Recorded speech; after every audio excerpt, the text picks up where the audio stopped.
ஆஷா, அந்த ஆட்டை மடக்கி பாத்துடா. என்னப்பா இந்த ஆடுகளோடு நமக்கு நாளெல்லாம் பெரிய தொல்லைதான்ப்பா. என்னப்பா தொல்லை? இந்த ஆடு மேய்ச்சிதான் குலைக்கணும்னு ஒரு இடம் இருக்கே, அதுதான்ப்பா பெரிய தொல்லை. ரோமர்கள் இருக்காங்கல்ல, எவனாவது ஆடு மேய்ச்சி பார்த்திருக்கியா? நடப்போட ரோமர் அதிகாரம் உடையவங்கடா. கிரேக்கர் அதிகம் படிச்சவங்க. யூதராகிய நாமும் எல்லோரும் வெறுத்து ஒதுக்கப்பட்டவர்கள். ரோமனியர்கள் மட்டும் ஏன் அதிகாரம் உடையவர்களா இருக்கணும்? நாம் என்ன அவங்களோட குறைந்தவர்களா? ஆமாம். எந்த வகையில? யூதர்களாக பிறந்திருப்பதுதான். யூதர்கள் தான் மனிதர்கள் இல்லையா? அவர்கள் அப்படி எண்ணால் தானே. இது ரொம்ப அநியாயம். அப்படி நீயும் நானும் பேசிக் கொள்ளலாம். பார்த்தாயா, குடிமதிப்பு எழுதப்பட வேண்டும் என்று உத்தரவு போட்டார்கள். அத்தனை பேரும் அலறி அடித்துக் கொண்டு அவரவர் ஊருக்கு ஓடிவிட்டார்கள். யாராவது ஏதாவது பேசினார்களா? பேசினா வீசி இருப்பான் சவுக்கால. காலம் இப்படியே போகுமா? நமக்கும் காலம் வரும். அதிகாரங்கள் வீழ்ந்து அடிமைகளாலும் நிலை வரும். டேய் ஆசா, நாம இவ்வளவு பேசினோமே, ரூபனை பாத்தியா? எதையோ பறிகொடுத்த மாதிரி சிந்தித்துக் கொண்டிருக்கிறான். இன்னைக்கு ரூபனுடைய காவல், அதனாலதான் அவன் பேசாம இருக்கான். என்ன ரூபா, ஒரே சிந்தனையா இருக்க?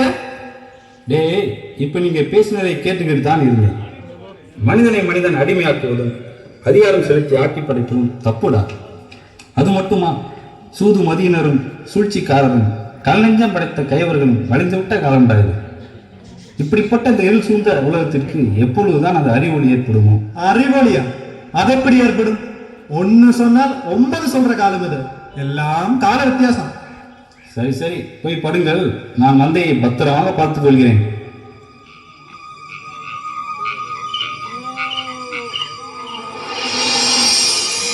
அவ்வேளையில் கர்த்தருடைய தூதன் அவர்களிடத்தில் வந்து நின்றார். கர்த்தருடைய மகிமை அவர்களை சுற்றிலும் பிரகாசித்தது. அவர்கள் மிகவும் பயந்தார்கள்.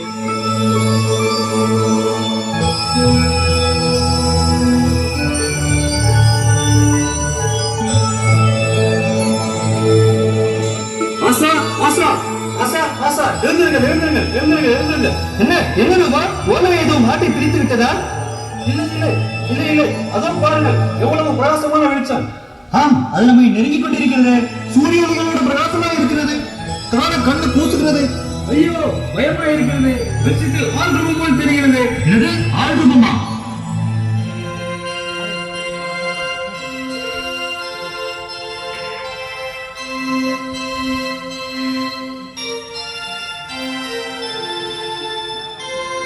பயப்படாதிருங்கள்.